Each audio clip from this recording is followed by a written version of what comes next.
François Boulot, est-ce que vous pensez, vous aussi, que sur la casse qui a eu lieu aux Champs-Élysées samedi dernier, il y avait une part de préméditation, au moins dans le fait de la laisser s'accomplir, alors qu'effectivement, on annonçait des Black Blocs de toute l'Europe depuis plusieurs jours déjà?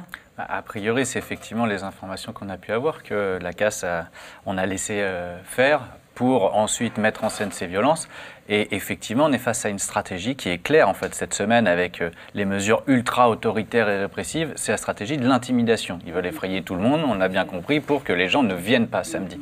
Et moi, il y a, au-delà de cet arsenal qui est déployé, il y avait ces formules déjà qui étaient utilisées par le président de la République pour dire que ceux qui viendraient manifester se rendraient complices du pire. Je crois que s'il y a une chose de certaine aujourd'hui, c'est que ce pouvoir est le pire que la Ve République ait connu.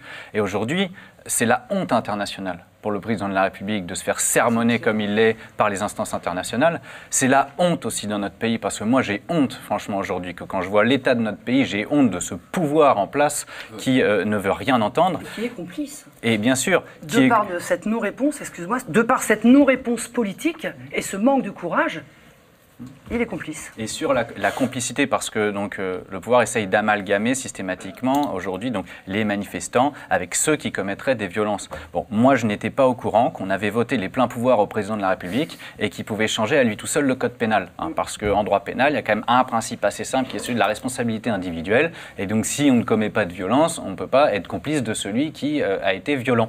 Donc, c'est dans cette stratégie d'intimidation, ça ne tient pas juridiquement. Et donc, ces gens-là, en fait, sont dans le mensonge permanent, simplement pour servir leurs intérêts. Et en fait, derrière leurs intérêts, c'est des intérêts de leurs amis, c'est-à-dire les ultra-riches. Voilà.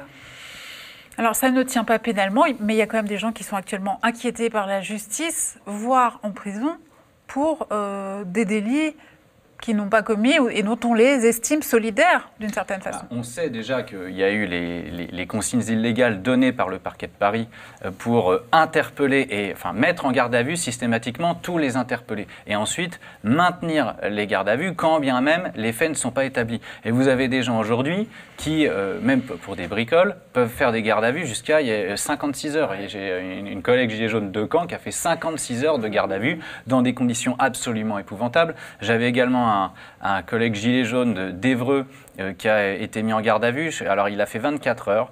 Il n'a pas eu le droit de manger. Il n'a pas eu le droit de fumer une cigarette. Il n'a pas eu le droit de boire. Il était détenu dans une cellule, mais dans un état absolument épouvantable. Je vous passe les odeurs et les conditions de salubrité. Et à la fin de sa garde à vue, il s'est entendu dire par un des policiers « Bon, t'as compris, toi, mon bonhomme, estime-toi heureux parce que sinon, il pourrait t'arriver la même chose qui est arrivé à Jérôme. » Voilà l'attitude aujourd'hui. Alors, je ne généralise pas, mais le problème, c'est que les policiers aujourd'hui, en fait, sont pris en otage parce qu'on les envoie en fait au casse-pipe, et donc eux-mêmes là sont épuisés et on est en train de monter un camp contre l'autre, et ça au détriment des intérêts du peuple, parce que nous sommes le peuple, policiers et gilets jaunes, et la responsabilité en revient entièrement au pouvoir exécutif.